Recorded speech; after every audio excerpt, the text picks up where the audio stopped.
The Canadian Minister of Foreign Affairs just literally walked inside for their afternoon meeting here. The talks have certainly soured, in part because of the issues, but also because of this report you're referring to.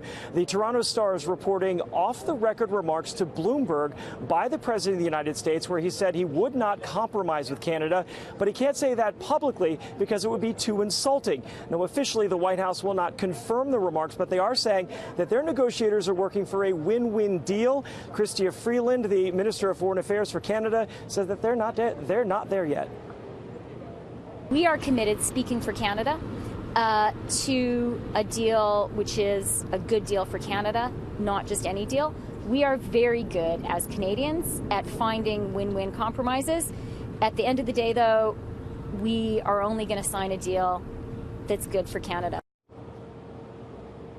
Canadian Prime Minister Justin Trudeau said today that they are not going to sign a bad deal. He says, and no deal is better than a bad deal. The sticking point is around the dispute resolution part of this. It was removed in the Mexican agreement with the U.S. The Canadians want it back. They are a big user of that. Also, the dairy tariffs. That is a big deal for, as you know, the president. He has brought that up numerous times. This is something that the White House is saying that the Canadians are not going to negotiate on. This is something that the U.S. negotiators would like to see removed from the NAFTA to go to zero tariffs to help our farmers. Molly? Edward, before I let you go, this is a fascinating story about off-the-record remarks, particularly from the president, possibly snarling major negotiations that have a big impact, something that he talked about doing on the campaign trail. This was one of his goals, to get a new trade deal worked out with Mexico, with Canada. He has the deal, preliminarily at least, it seems, worked out with Mexico, and Canada was what they wanted to see happen on this Friday. Does it seem that, do you get any sense from the Canadians there on the ground that this will be a major sticking point, or this is something that they can get past?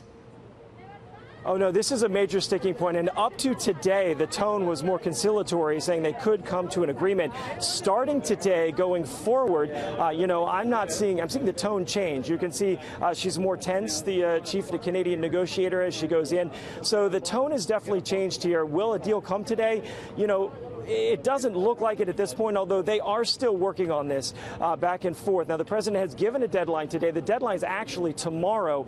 I am told from sources that if the letter comes tomorrow, it can still make the deadline of having the current Mexican president sign it by December 1st.